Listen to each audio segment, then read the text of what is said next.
بسم اللہ الرحمن الرحیم۔ شروع کرتا ہوں اللہ کے پاک نام سے جو بہت بڑا مہربان نہایت رہنے والا ہے۔ دوستو، بہنوں، بھائیوں، بزرگوں، السلام علیکم۔ سلطان صلاح الدین ایوبی کی سلسلہ وار قسط میں ہم آج قسط نمبر 30 میں فدائیوں کا خودکش حملہ جو کہ سلطان صلاح الدین ایوبی پہ کیا گیا تھا اس کا ذکر کریں گے۔ تو دوستو، بہنوں، بھائیوں، بزرگوں، باربک، ابو جعفر اور علی ناصری کے جاسوس فقیروں کے بیس میں کئی ہفتوں تک کیسر وزارت کے چکر لگاتے رہے، مگر یوسف صلاح الدین ایک دن بھی شکار کے ارادے سے باہر نہیں نکلے۔ وہ جب بھی باہر آئے تو اپنے فوجی دستے کے ساتھ کسی علاقے کا دورہ کرنے کے لیے بالآخر باربر کا یہ منصوبہ ناکام ہو گیا۔ مصر کے انتظامی امور پر یوسف صلاح الدین کی گرفت مضبوط ہوتی جا رہی تھی۔ اس کے ساتھ ہی خلیفہ آزد کی پریشانیوں میں بھی اضافہ ہوتا جا رہا تھا، اور ان پریشانیوں کا بنیادی سبب یوسف صلاح الدین کی حیرت ناک اقتدامات تھے۔ ایک دن یوسف صلاح الدین نے کیسر خلافت پر متعین فوجی دستے کو تبدیل کر دیا۔ یہ خلیفہ آزد کے پرانے نمک خوار سپاہی تھے جو ہر وقت ان کی حفاظت کے لیے محل میں موجود رہتے تھے۔ مصر کے حکمران نے یوسف صلاح الدین کے اس اقتدام پر سخت برہمی کا اظہار کیا اور اسے تنہائی میں طلب کر کے غضبناک لہجے میں کہا، تمہیں یہ حق کس نے دیا کہ تم میرے ذاتی محافظی دستے کو تبدیل کر دو؟ میں یہ سب کچھ آپ ہی کے حکم پہ کر رہا ہوں۔ یوسف صلاح الدین ایوبی نے خلیفہ کی برہمی کو نظر انداز کرتے ہوئے انتہائی پرسکون لہجے میں کہا تھا، تم جھوٹ بولتے ہو۔ خلیفہ آزد کے چہرے پر شدید ناگواری کا رنگ ابھر آیا تھا اور اس کی آواز بے حد زیادہ اونچی ہو گئی تھی۔ محترم چاچا اسد الدین شیرکوہ کی وفات کے بعد میرے اور آپ کے درمیان ایک معاہدہ ہوا تھا۔ یوسف صلاح الدین نے ایک لفظ پر زور دیتے ہوئے باوقار لہجے میں کہا، اور وہ معاہدہ یہ تھا کہ میں اقتدار کے ساتھ آپ کی جان کی حفاظت بھی کروں گا۔ میں اسی معاہدے کے تحت آپ اپنا فرض انجام دے رہا ہوں۔ تو دوستو، یہ کیسی فرض کی باجابری ہے کہ تم میرے معتبر محافظوں کو بھی مجھ سے دور کر رہے ہو؟ خلیفہ آزد لہجہ بدستور غضبناک تھا۔ جن محافظوں کو آپ اپنا وفادار سمجھ رہے ہیں وہ دراصل غدار شاور کے آدمی ہے، یوسف صلاح الدین نے پر یقین لہجے میں کہا۔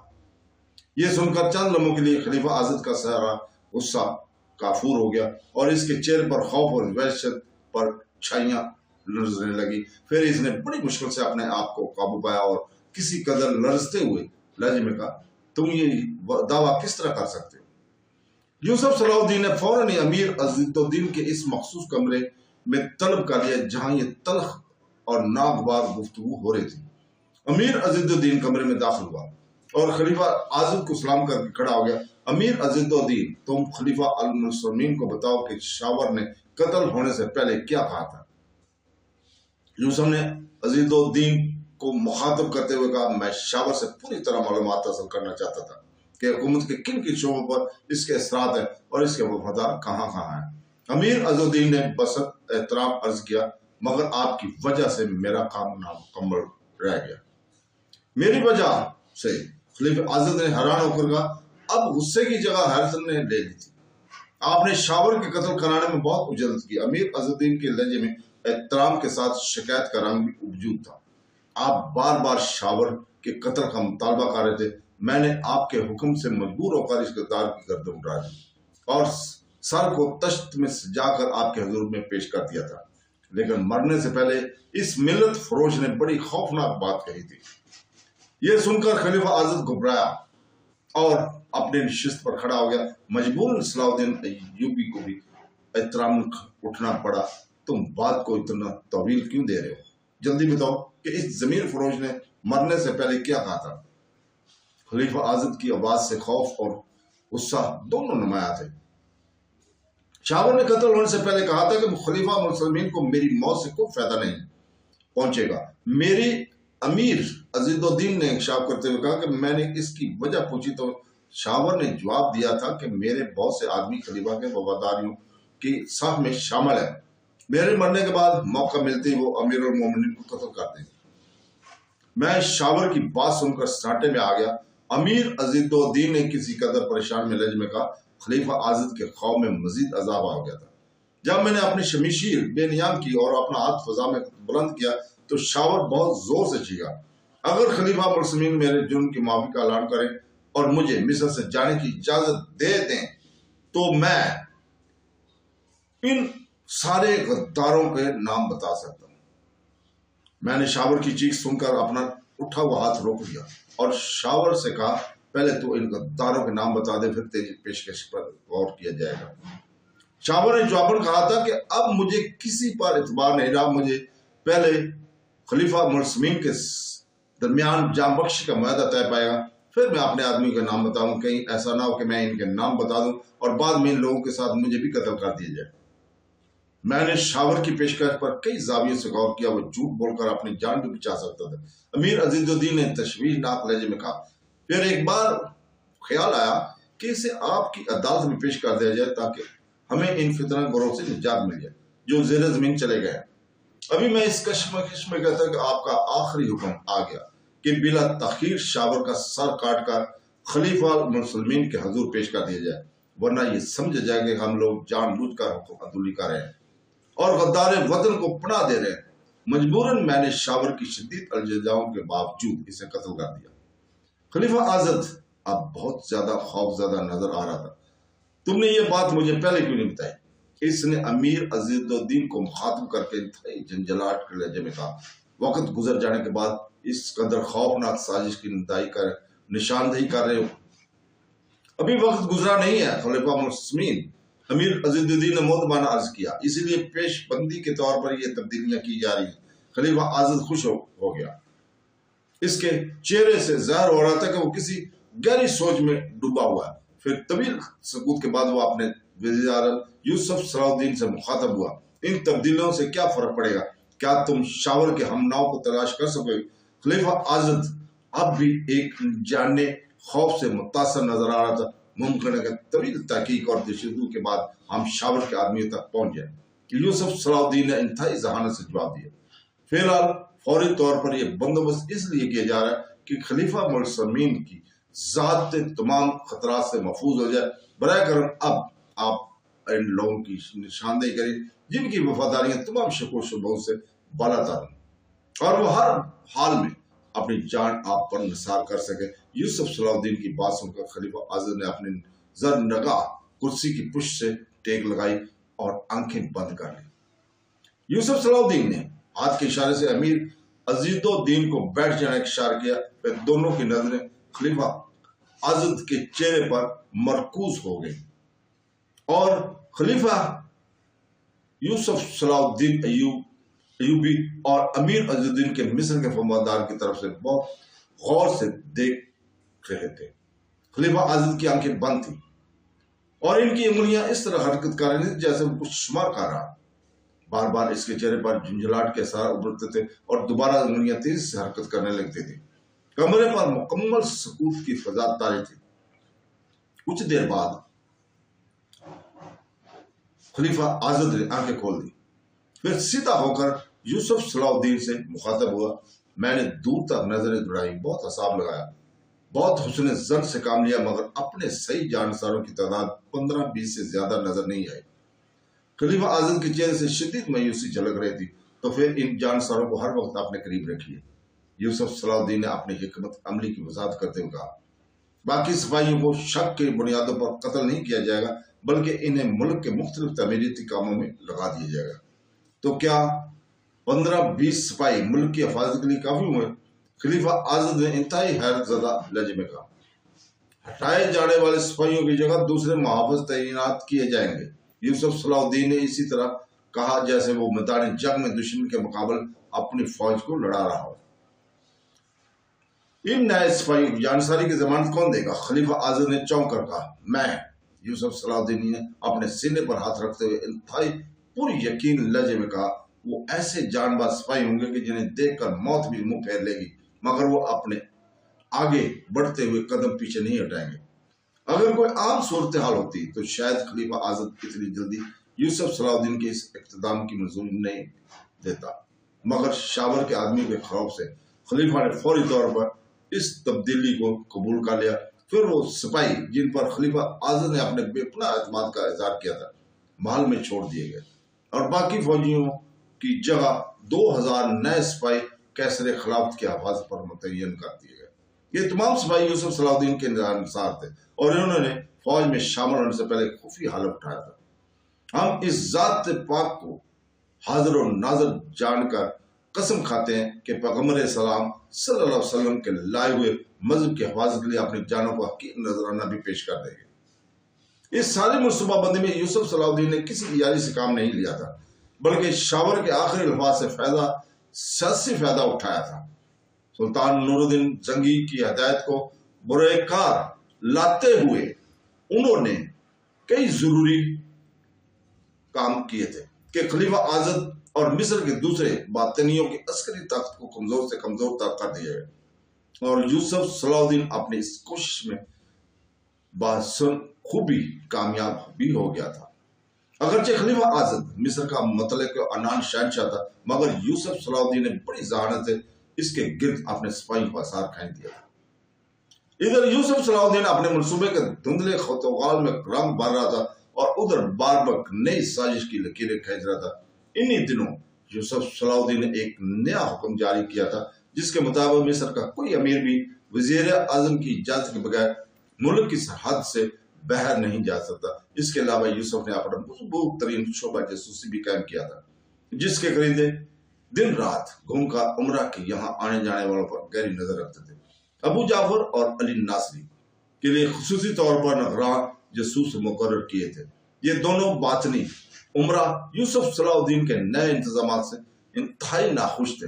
ایک بار ان دونوں نے خلیفہ اعظم کی خدمت میں حاضر ہو کر یوسف صلاح الدین کی شکایت کرتے ہوئے بھی کہا تھا کہ آپ نے تو ہمیں قیدی بنا کر رکھ دیا۔ خلیفہ اعظم نے مسلط اور سیاست سے کام لیتے ہوئے ابو جعفر اور علی ناصر کو یہ کہہ کر ٹال دیا تھا کہ غدار شاور کی وجہ سے یہ ناخوشگوار قدم اٹھایا گیا۔ کچھ دیر بعد ملک کی سیاسی فضا صاف ہو جائے گی تو اس قسم کی ساری پابندیاں ہٹا لی جائیں گی۔ خلیفہ اعظم نے اس دونوں مصری عمرہ پر زہر کر دیا تھا کہ اس ملک میں جو کچھ ہو رہا ہے اسی کے حکم سے ہو رہا ہے۔ اب وہ ابو جعفر اور علی ناصری کو کس طرح بتاتا کہ خود بھی اپنے آپ کو مقصور سمجھ رہا ہے۔